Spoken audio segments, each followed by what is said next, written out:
Record this so that way we have these on file. Greg, floor is yours, sir. Sounds good. Okay, I just shot out minutes ago the handouts and stuff I'm going to go through here. Had an appointment this morning, ran a little long, so it is what it is. But I'll just kind of start in here. So everything we're talking about today is our rehab loans, construction loans, fix and flip loans, products that are out there basically that can get you money to either fix a property and or take it down or make additions or build it all together, that kind of stuff. So I'm talking basically about concepts here. So I'm gonna get into the rehab loans first. What the heck is that? It's money you can have a property that you own now and look to get money to improvement, or you can look to make additions to a property you have now. That'd be a refinance. Or I don't own it now and I'm looking to purchase it and either improve the existing dwelling and or make some additions to it. So like improvements could be anything. It could be, all new flooring. I mean, there are a lot of people that lose sight of the fact we're trying to find that needle in a haystack with the absolute perfect loan for our buyers and home for our buyers and our clients. And the reality of things is if they like the location, it's a good neighborhood, but yet the house is just missing some certain features that otherwise are very important to your client, you can still purchase the property and then stack the money for the improvement or the addition on top of the standard purchase acquisition and purchase financing. So atypically, this is a perfect house. It's got a good lot. It's the area we want. It's the neighborhood we want. But yet we really need a 4-bedroom and it's only 3. Now, if you have the space on the property, certain HOAs, you got to get improvements put through the HOA if you have that. So I'm not going to downplay the need to make sure that you have permits and things are done correctly. But the other side of that is you can get a loan and modify the home and or fix up the home to the specifications of what people are looking for. So a lot of times on these brand new homes that are out there and new housing tracts, what's so appealing when you go through the design center is the fact that you can start shopping for all of your upgrades and you can put it in your new purchase price and finance all that. And really kind of in essence, this is what we're talking about here too. Just an ability to take whatever improvements you want. And the fact of the matter is the design center is about 3 times to 4 times whatever you would get on the street as far as fair market cost for the improvements that you're making. So, just what I've seen out there, it is astounding to me how much money they're charging for certain line item improvements, but it is what it is. So that's kind of at its nutshell. That's what this rehab loan is all about. The second bullet item I put in here is it can be done on properties. So a lot of agents see out there cash buyers only in MLS. Like, do not bring any financing to me. I'm telling you flat out, it's not going to qualify for it.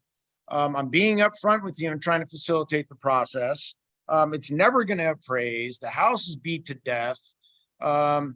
You can take these types of loans and quote unquote turn that frown upside down and turn that property in. Your buyer maybe doesn't have the cash to take it down, but maybe you're still highest and best offer, and then teaming up with the lender that knows what the heck they're doing to convince the listing agent and the seller to take your buyer's offer in that this transaction is doable, is approved, does make sense, has merit, period, on and on. So yeah, don't feel like that canned comment in MLS for cash buyers only is an immediate roadblock. So it's just a quickie, and we have conventional and we have government programs for these rehab. There are rehab loans through Fannie Mae and Freddie Mac. There's rehab loans through FHA. A lot of people look at the FHA 203K program as the one that allows for improvements. A lot of people look at it as a construction loan, but you can do it for rehab costs and or for additions if you choose. So if you're coming into an older home, in Arcadia, Temple City, and that it needs all new windows, it's not energy efficient, anything. You want to redo the kitchen, whatever the case may be, you could take this loan and do all of that with the proceeds that you're otherwise borrowing. So the example I put in here is a standard purchase price at about 600, and you're looking for cost for repairs or improvements are about 50. Okay. So to purchase the place for 600, to stack the 50,000 improvement costs on top of the money you need to buy it is now a 650 is the money that you need. FHA will allow you to come in with just 3.5% of that, which equates to a base loan amount here, 3.5% down at 627,250. Okay. I put in upon completion value here of 675, but in fairness, if FHA is going to give you the 600 plus the 50 to improvement, they're going to want to see that at least the upon completion value is the 600 plus 50. And it's not, hey, you're putting in 50 into it and you're getting 5,000 in added value. So I can't imagine that ever being the case, but I'd be remiss in not at least bringing that up. So on this new baseline amount here for 3.5% down, equates to 627,250 in kind of simple figures. And I put together here, if the closing costs pencil in at 12,000, and that'd be all the recurring and non-recurring closing costs, including the impound account, the first year's homeowner's insurance premium, all in. And the down payment would be the difference of the 650,650 minus the 627,250. That 3.5% down is 22,750 in that example. Means the total cash for closing on this is $34,750. Okay. So really, in essence, do you need on a standard FHA here for 600 grand? Do you need 3.5% down on a standard FHA? You do. And 3.5% down, 3% down at 600 is 18 grand. Another half is 3. That's 21,000 bucks. Okay. So you need 21 grand plus this 12,000 in closing costs for a standard FHA. You're at about 33,000 or so cash for closing. Okay. There are very few additional costs that go into the 203K. They have some inspection fees. It's not like there are so many more moving parts that go into it. So there are very few more closing costs and line item adjustments that go into it. But I only bring this up because whether you needed the money for the improvement or you didn't need the money for the improvement for the standard FHA, you're looking at a pretty reasonably similar cash for closing, a little bit more because you're borrowing more money. But the fact of the matter is you're getting into the house that you want. This is the one that I'm seeking. The repair money that you're doing in this rehab loan is held in a trust account and it's dispersed as the work is completed, and you got to have a general contractor involved. So on this type of loan with FHA and conventional rehab as well with Fannie Mae and Freddie Mac, they require a general contractor. There are people out there that say, I can do all of this work. I've got all this down. I'm really handy. This is my home. I get the fact that you're a whiz kid and you know how to do all this stuff yourself. But from the standpoint of the lender and to protect their security interest, they're going to want to know that general contractor's involved. At the very least, you need a GC, general contractor, to manage the project. If the GC will allow your client to do work, have at it. I'm not suggesting he can pay himself for his own labor, but if he thinks he can get something done cheaper and come under budget and reduce the cost needed, I will say, and I didn't put it into these notes, but if it turns out the cost for repairs up here at 50,000, turned out that you only needed 40, they're going to do a principal reduction. They're not going to be at a point where all of a sudden, hey, no problem, here's cash out. So the money's completed by the work is completed by a general contractor. The lender is doing inspections per phase of the project. So on a rehab deal, let's talk like how extensive is the work you're doing? They're going to take before and after, they're going to look at pictures. The inspector's going to go out and make sure the work's done before they are advancing money. Okay. So from the standpoint of just the flow of funds, the 50 grand at funding is held in this trust account and is dispersed as the work's being completed. By the way, all agent commissions, loan officer commissions, everything's paid out when the transaction funds. So we don't have to wait for the work to eventually be completed down the road. Okay, so from the standpoint of just getting money in order to fix it up, I profiled this FHA because it's the least amount of down payment and or equity on a refi. So you're doing any rehab loans that are out there. Are they through Fannie Mae and Freddie Mac? They are. They're going to require a little bit more money out of pocket. Okay. Are they for investment properties? Everything that I'm showing you here is for primary residence. I didn't note it on here, but it's a primary residence. FHA is primary residence. The only FHA transaction they'll do for non-owner occupied would be if you bought it as your primary residence and somewhere down the road you you moved out of it, it's now a rental, and you want to refinance into another FHA loan. So you can go FHA to FHA, bought it as owner occupied, refinancing as non-owner occupied. They'll let you do it, but FHA will never allow you to acquire property as a rental. So at least this, hey, they're offsetting that little to no money cash for closing by the fact that it's your primary residence and has a little better security interest kind of at the end of the day. So from the standpoint of the rehab loan, I would just bring up the fact that the house doesn't have to be the immaculate conception. People use this term in real estate, and you've heard it for 1,000 years, be around for another 1,000. Location, location, location. If they like the location of the home, if there's something that they'd like to get added, there are a lot of homes in older neighborhoods that people talk about these little mini mansions, and you have the standard tract housing that might be just the original structure that's built in the 1960s. And then you could have the one right next door that's got the columns and pillars and wraparound driveway and completely redone, depending upon what any city will allow for zoning or permits. It could be that they extend the dwelling right, close to the lot lines or as much as they possibly can in comparison to other homes in the neighborhood that have a lot of land. But, there are other homes that, you can buy the structure and just decide, we just want a bonus room. We just need something extra for our kids to be able to play and just knock around. And we don't want them just, constantly bumping into us or one another. You can put that off the back of the home. You can create an upstairs and a second story. The home just doesn't have enough bedrooms or bathrooms for us. Is it a deal breaker to add an additional bathroom? Not so much. You get great add to value for bedrooms and bathrooms. If the bonus room, silly, but if the bonus room, you just put a closet in it, not only did you get the square footage for the bonus room, but now you got an extra bedroom count too. So, you just have the closet for storage in the bonus room anyway, just to put whatever the heck you want in there. Maybe some winter clothing or extra blankets for the winter time or pillows or whatever, sleeping bags, whatever. But long and short is the rehab deal definitely makes sense. It's good. It's out there for a reason. I'm going to roll into the next subject to talk about here are construction loans.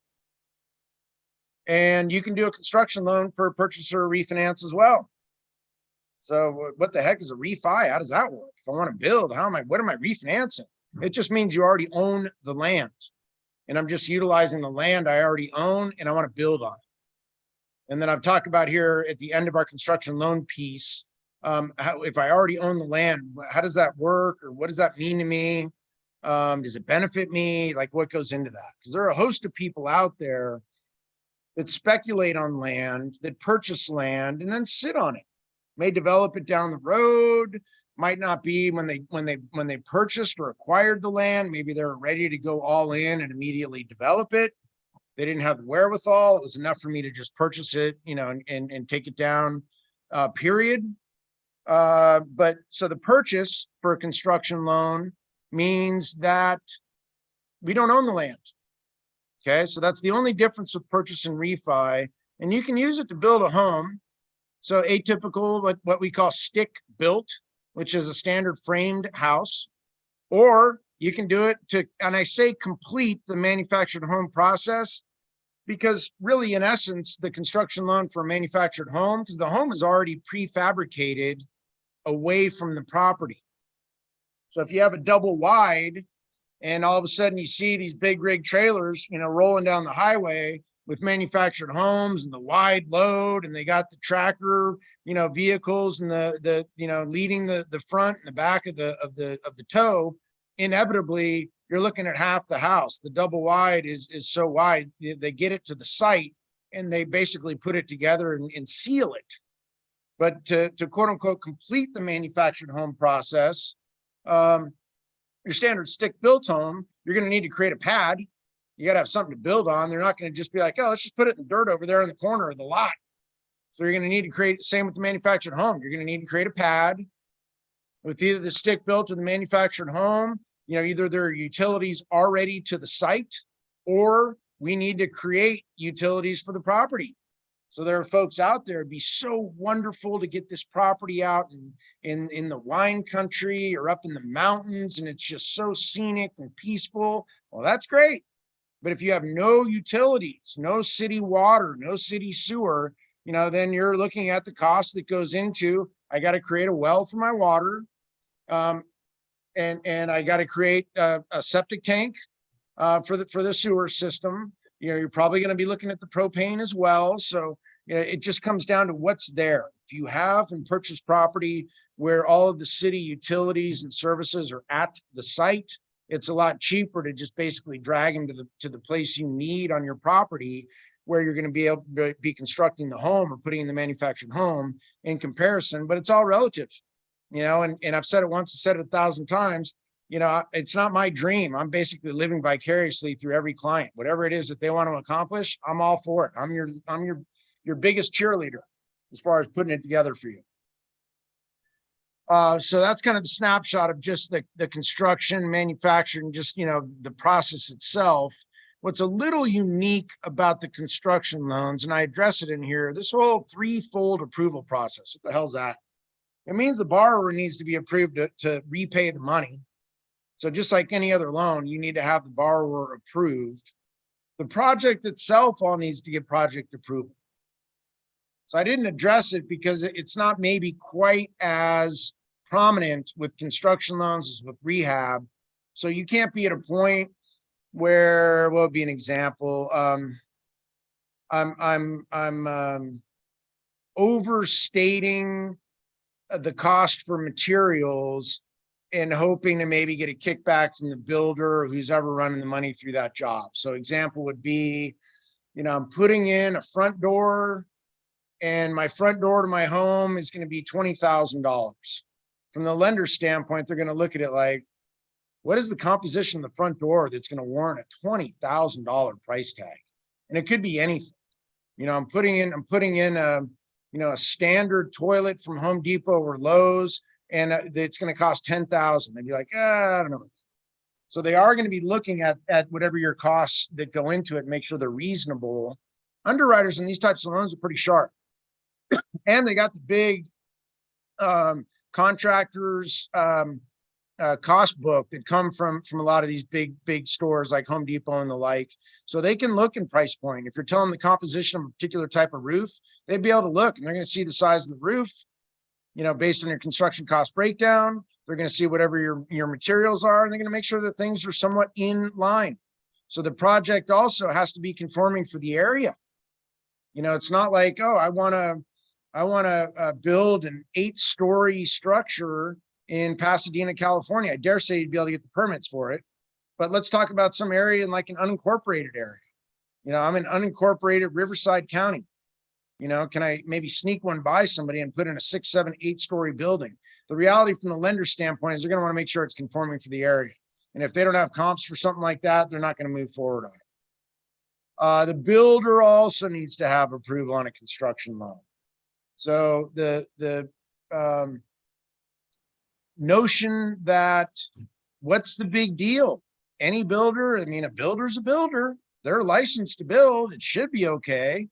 My cousin just got their contractor's license, and I want to give them a shot. I really trust this person. I've known them all their life. I trust them with my life. My kids love this person. It really doesn't matter. So the builder has to have some experience in this line of work to get financing for a construction loan. You'd come back and say, well, how on earth does anybody start with that? I'm not suggesting it's an easy, you got to deal with reputable people. So from the standpoint of anybody that you're working with, that's kind of the three-pronged approach. And from the standpoint of construction transactions, we have some people come in at the very early stages and they don't even have any drawings, no architectural rendering, nothing. I mean, it could very well be. I mean, we have construction loans in processing right now that we started working the transaction almost a year ago now, and they're just coming to fruition. But yet when we first started in with them, they had nothing. He owned the land. That's it. He had a vision, so there's a fair amount of work, and it's largely due to him and his builder and just getting things done and getting through the process and, sign off and everything they're trying to do in through the city as well. So quick example on this, and this is another FHA 203K. It can be done for refi or it can be done for a purchase, but it's also just the cheapest as far as down payment money goes. So I just profile this as an option. So this would be an example for an FHA 203K on a purchase. That means I don't own the land. Okay. So I want to go buy the land. I want to build on it. On this particular transaction here, I flagged the purchase price of the land be a couple $100,000. It's an example. Okay. Right below here, it says hard and soft cost to build, $250. What the heck is that? The costs to build are defined. Hard costs are the materials that go into the structure. A hard cost for a manufactured home would be the cost that it takes to buy the manufactured home from the dealer. And by the way, for the 203K program or for any construction loan we have, it's got to be a new manufactured home that's put out there in the first. It can't be a manufactured home, that's being relocated from somewhere else. It's being moved. They lose their structural integrity and they start getting moved around. So hard costs would be the actual materials to build. If it's a stick-built home, it's going to be things like the lumber, all the nails that go into it, all the plumbing fixtures, to the cabinetry, to the sinks, doors, everything that goes into it. Flooring, drywall, paint, the roofing composition, everything that goes into that. Insulation. What the heck's a soft cost? Soft costs are things like permits, architectural drawings, things of that nature. Okay. So from the standpoint of the soft cost and the hard cost, it's all money you need to come up with in order to complete the project. In the example I'm presenting here, you need to come up with $250,000 to build it and to cover the hard and soft cost. It's just a number. It can be anything that we otherwise want it to be. In this example, I'll say that your upon completion value is only $550. So your all in is $450, and upon completion $550, which would be very modest, for a construction loan in today's. The cost of materials is starting to come down a little bit, and I know that there are a lot of builders out there that are competing for business because there's not as many people with inflation. So I know that builders are charging a little less right now what I'm seeing out there in the marketplace because they want the work. So the new baseline amount, what the heck does this mean? So if I need 200 to buy it, the land, and I need 250 to build it, that's 450,000 is what I need here. FHA will take 3.5% down of that number. 450 with 3.5% down is a baseline amount of 434,250. Difference of 450 and 434,250 is 15,750 down payment. Okay. Closing costs in this scenario, I just put in 12,000 is just a number. It can be whatever it is, 13,000, 8,000, 9, depending upon how the loan is priced out. If I just use a blanket 12, then the 12,000 in cost plus the 15,750 in down means your total cash for closing in this example is 27,750. And I just acquired land and I just built on it. And you're telling me I only needed 27,750 to do so. On the FHA program, based on this example, that's what we're talking about. So it's not a ton of money out of pocket. Okay. On the construction loan, I did not address it in here. It's the same as on the rehab. The money's held in a trust account, dispersed as the work is completed by a general contractor and inspected by the lender throughout. So I'll tell you that the phases in construction deals, more that goes into the inspection process than your little cookie cutter rehab deal where we're just putting in energy efficient windows and redoing the flooring. And we wanted to redo the kitchen cabinets and the kitchen counters. Easy peasy, no problem. You want to build a place? I'm not saying it's super difficult. There's just more tangled web, so they're going to be inspecting things from the ground up. And every time you get to another phase in your construction or the development, they're going to want to come out and make sure that the work's being done correctly.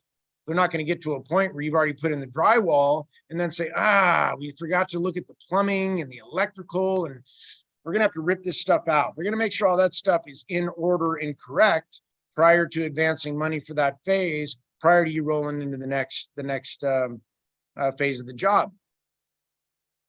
I got a page 2 in here too. So let's talk about here just very quickly, just like the rehab. If you are the real estate agent and or the loan officer in the transaction, as soon as the loan funds, just like in the rehab loan, is when all commissions are paid out. So all the title fees are realized, escrow fees, they're paid out, all commissions for real estate, any monies on the loan, everything's in place. On the construction loan, just like the rehab loan, you can lock in the interest rate prior to funding such that you're not waiting for the property to be completed and then subject to whatever current market rates are at that time, which may be higher than they are now, and then realizing that maybe the house isn't as affordable for me as I would like, or maybe not even affordable at all. So you can lock in the rate up front so you know exactly where you stand. The money and interest that's being charged to you on any of these types of loans, you're only being charged on the money advanced. So right away, if you took this construction down and paid $200 for the land, that $200 at the time of closing immediately goes to pay off the land owner, and our borrower is vested owner on title. Before you're going to break ground or do anything, you got to own it. So $200,000 at the time of closing. If you needed 12 grand for closing costs, that's 200 plus 12 grand was advanced right away, is 212 of the loan amount. You're immediately accruing interest, that $212,000. And then as the other money for this $250,000 is being dispersed to you on a monthly basis, is when your interest accrued on the money that's being advanced to you would be charged. These construction loans have something called an interest reserve. So they actually pack into the new loan amount a reserve to cover the interest while you're building. Because realizing that most folks have to live somewhere else. You can't, some people can afford 2 house payments. Some people have, fifth wheel, travel trailer, RV, motorhome. You can drop it on the site. I want to manage the job. I want to be there. Not everybody's got that luxury. Okay. The second page on this construction loans in here talks about if you don't own the land, if you do own the land up front, but like what changes? How does that work? So if I already own the land, up here we said the land was worth $200,000. Let's say currently right now it's worth 200 grand. But let's say 10 years ago I paid 50 for it. Right now it's worth 200. Everything around it's growing, they're developing, things are good. I'm excited. This is a good time for me to move forward. If it's worth 200 today and your total cost to construct was about 250, upon completion value 550, you only need the 250. Let's say you already own the land outright. You only need the 250 to build, plus the 12,000 for closing costs is just an example. You only need 262. It's worth 550. So you can down here, if it's a refinance, if I own the land longer than 12 months, I can use the value of the land and use the upon completion value for the sake of the loan to value calculation and roll the closing costs into the new loan amount, and I don't need any cash for closing. So if you already own the land and the equity arguably is more than the 3.5% down plus closing costs, so you have equity in the land, even if I bought it for 50 10 years ago, and let's say the seller carried the $50,000 and I'm on interest only payments, so I still owe 50. I don't know what to tell you, Greg. I owe $50,000 on the land. But in the example up here, if the current market value in the land is 200, then what are we dealing with? We're dealing with a net $150,000 in net equity here. So even when you're doing the math, they'd still be able to roll all the closing costs in there, even if they had a loan against it in that example. Okay. So if you already own the land longer than 12 months, you can use the equity that you have in the land and maybe need nothing for the closing. You can build a home. The lender is very comfortable with the fact that their loan amount is secured by the equity in the home, in the property. They're going to make sure that that everything's being done correctly. It's all being completed as otherwise should. The builder is approved. The project's looking great. The borrower, no problem to repay the debt. If you own the land less than 12 months, the only twist there is you have to use what you paid for it. You can't use what current market value is. So if I bought the land for $50,000 6 months ago, okay, I can only use the 50. Now it comes into, okay, well, I got the 50. If I paid cash for it, 50 is better than a sharp stick in the eye. I got 50, not 200, plus 250 to build is now 350. So in that example, even the 50,000 in equity in the land, I'd still be able to structure it and put it together without any money cash for closing. So just kind of depending, I hate to use all these what if this, what if that, because it kind of gets very, very confusing for folks out there. But 95% of the battle is creating interest with anybody, any client out there. And then it's just a matter of, what are you looking to accomplish? And for us to sharpen the pencil and see what programs out there are most favorable for their situation. I got a contact, and I don't know if she's on the call right now, but I got a contact from Agnes out of our Oceanside office just a few days ago, and her buyer in LA County is a first-time home buyer, and she's already been through some first-time home buyer classes, and she has a mortgage credit certificate information and really wanted to rock and roll and move forward. And what programs do we have? And really excited. But when everything's all said and done, she wants to keep her total house payment to $1,750 a month, and there's just nothing available. We're now expanding the search, and she's going to need to make a commute in excess of 100 miles or more to find anything in that. So even with all those programs that are out there, sometimes people, kind of hit the point of no return or realize that you need a cosigner. Or we need additional, cash for closing to drive that loan amount down. So the third bullet item that I wanted to talk about today in this kind of thread here with rehab construction is the almighty fix and flip. And fix and flip, we're doing a lot of them here as far as loans that are in process.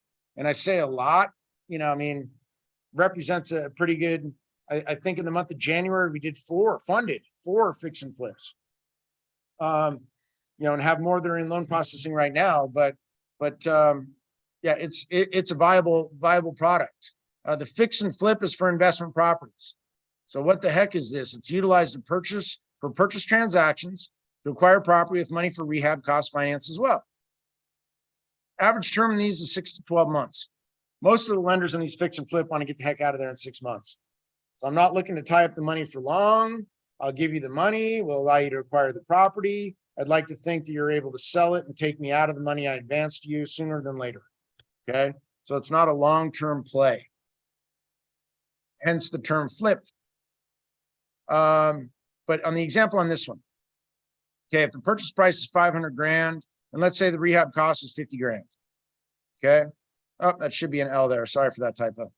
Upon completion value, $675,000 as an example. And some of them I've seen, some of these that are out there, it's just amazing to me, people that are bird dogging properties and able to purchase low, spend little money to fix them up, and just what they're able to turn them for is nuts. The new loan on the fix and flip here requires 10% down payment on the purchase price, creates a base loan amount of 450. So 500,000 at 90% financing is 450 grand, creates a new loan amount with the rehab cost of 50 for 500 grand. Okay. So you just got 500,000 bucks. Well, I had to put in 50 grand for down, but yet I was allowed to finance 50 grand for the rehab. How does that work? It means total cash out of pocket in this example. If the closing costs were 12,000 bucks and you're buying an investment property with only 10% down payment. So standard Fannie Mae, Freddie Mac, now you're looking, they have their lowest, they have an 80% loan to value. They have one at 85% loan to value. It's really expensive with regards to rates and costs and on, but it's not 10% down. So you're getting by with a little bit amount of money out of pocket. You're able to finance the cost that you need to fix the property up, so you don't have to come out of pocket for that.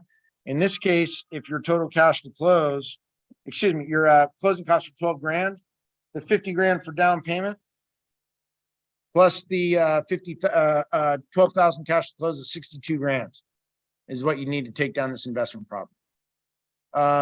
We have somebody that works out of our Marietta office that has partnered up. There are two individuals on a real estate team, but they do every quarter a fix and flip. And about $50,000 to $60,000 is what the rehab costs equate to for the properties that they take down. And they're making decent money on it. They have a money guy that buys the property and pays cash for the property, takes it down. Our real estate team spends the money to rehab it, and all the receipts and everything's turned in, and whatever the net proceeds upon sale is split 50-50 with the cash buyer and these guys doing the improvements. And he started doing some quick math with regards to the cost of the money for the 6 months or so that it might take, 3 months, 60 to 90 days to fix it up, and another 60 to 90 days to list it and sell it. And arguably they said, based on the price point and everything we're working on, it looks like every transaction we do will probably net another $30,000 or $40,000 by getting rid of our guy. And flat out said, he's not going to be happy about it, but the reality of things is business. So even on something like that, they're looking at with this particular program, I can weed out the middleman. I don't need the guy that's the cash money guy. We can take this down, and as we're accumulating money, we can create additional projects all at one time. So the other side of this is, if I'm not tying up my money, and having to put just a ton of money for down payment, and or paying cash money for the house and can't get financing, or don't want to wait on hard money, whatever the case may be, don't want to pay those fees or costs. The reality of that is you're tying up a lot of money. You drop into something like this, now I can do multiple projects at one time. And there's no limit as to how many they'll do to any one borrower. Obviously they want to make sure that people qualify, and each project stands on its own. The new loan amount for this 90% financing here, they want to make sure it doesn't exceed 75% of the completion value. So whatever upon completion they're going to appraise it for, they want to make sure they got equity in there. That's kind of their offsetting risk that goes into it. They want to see that you're getting a screaming deal. God forbid if they have to take it back and you didn't perform, obviously you're not going to be getting any more loans, through this medium. But the other side of that is they want to be in a security interest where they have an exit strategy. They can get the heck out of this. And then this number is less if you want more down payment money. And I'm not saying I can't even get exceptions to that. So this lender really, the one twist with this particular fix and flip at the 10% down payment is they don't lend to individuals. They're not going to lend to Greg Johnson as a guy. Okay. They lend to business entities, and it doesn't have to be established for long. And I put an etc. in there because it could be any business entity. It could be a corporation. It could be a standard C corporation, an S corp, a partnership, a limited liability partnership, a limited liability corporation. Any business entity is what they want the loan to be in the name of. That is definitely their stipulation on this particular program that gets you just the 10% down plus finance rehab cost. So, it's a good program. Once again, this also, at the time that we're funding the original loan, everybody gets paid. You don't have to wait for the eventual completion.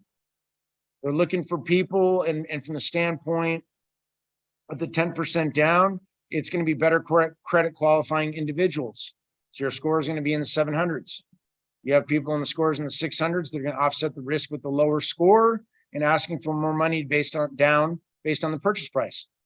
So everything is otherwise risk related. So the worse the risk, kind of the worse the rate, more conservative the financing terms are. But just from the standpoint of investment properties that are out there, and this gets back to cash buyers only. This property is just, it's amazing to me for the properties out there that say cash buyers only, that don't even put a picture in MLS. Like, I'm not even gonna let you, I'm not even gonna waste a minute. Just bring your money. Yeah.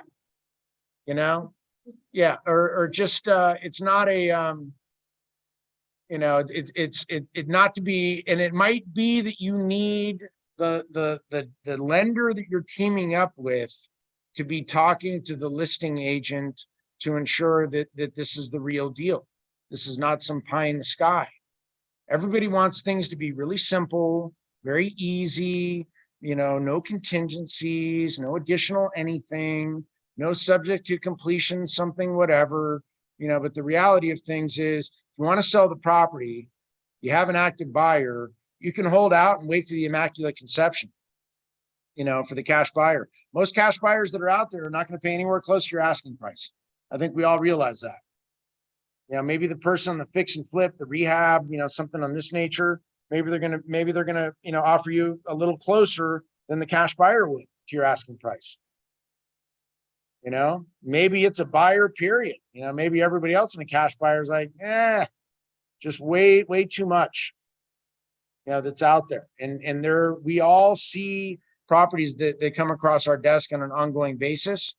And just like any automobile out there on the road, there's a buyer or driver for all of them, so it just makes the world go round as far as what, what options and opportunities are out there. So get out of this. So from the standpoint, let me check the chat, make sure we don't have any. Excellent. I'm going to put in my contact information in here. If you guys, normally I put this on the sheets. I'm sorry I didn't this time.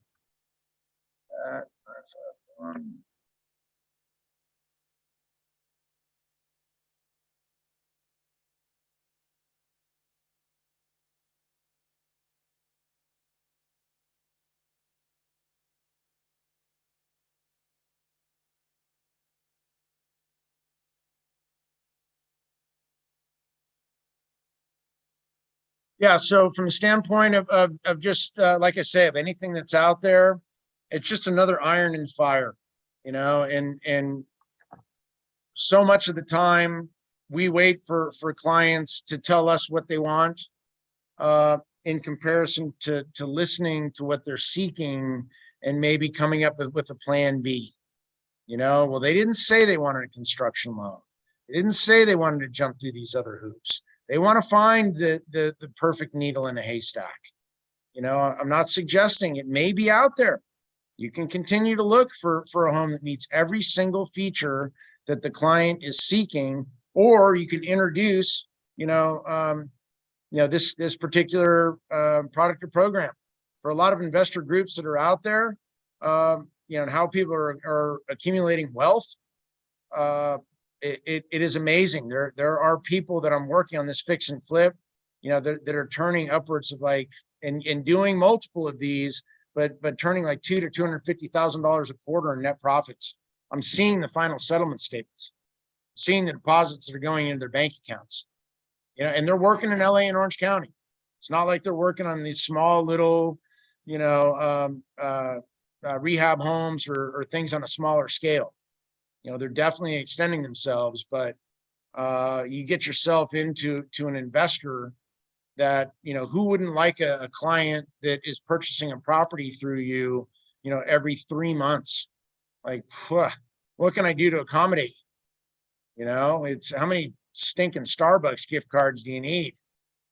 But from the standpoint of the business that's out there, and aligning yourselves with like-minded people that are looking to do, a lot of real estate transactions in business, it only takes 1 or 2 success stories like this. Even as I first came on, suggestions that Robert makes and like, hey, has anybody tried to do this?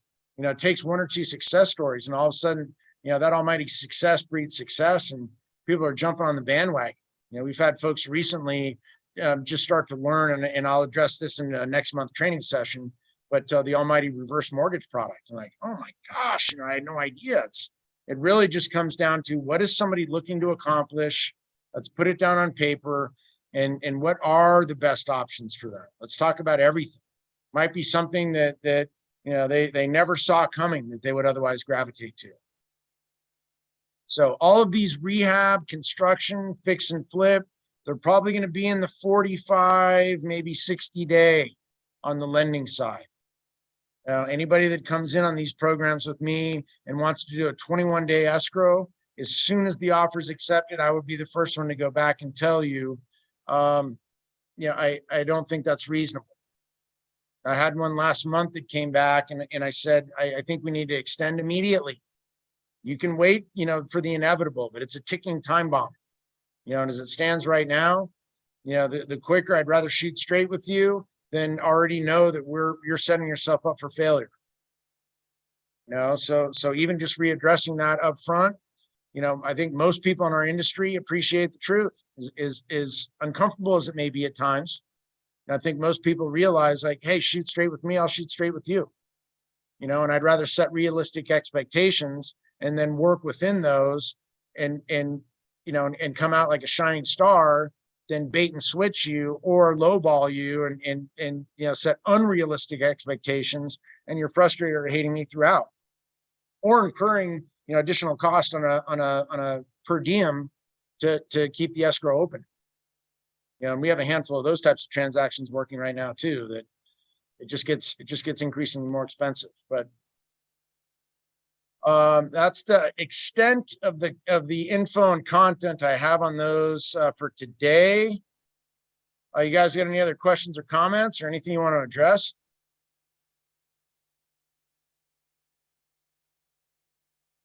Awfully quiet today.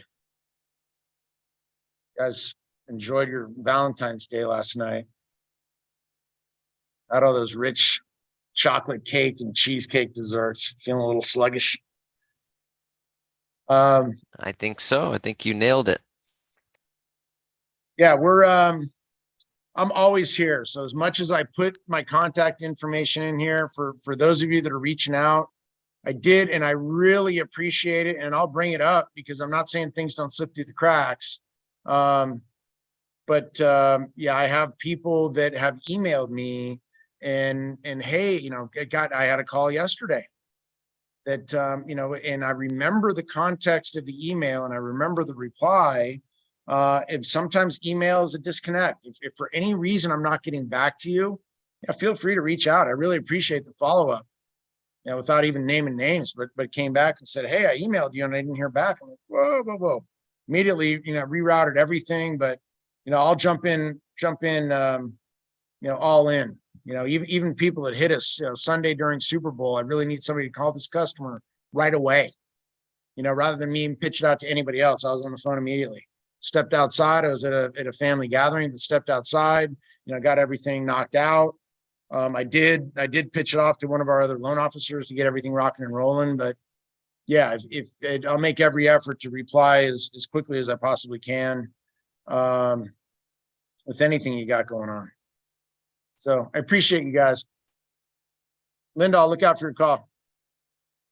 You're the man, Greg. Thank you, sir. Thank you, Robert. No, we got nothing but, like I said, we got nothing but great stuff. You, and so let's, worst case scenario, it's a second opinion.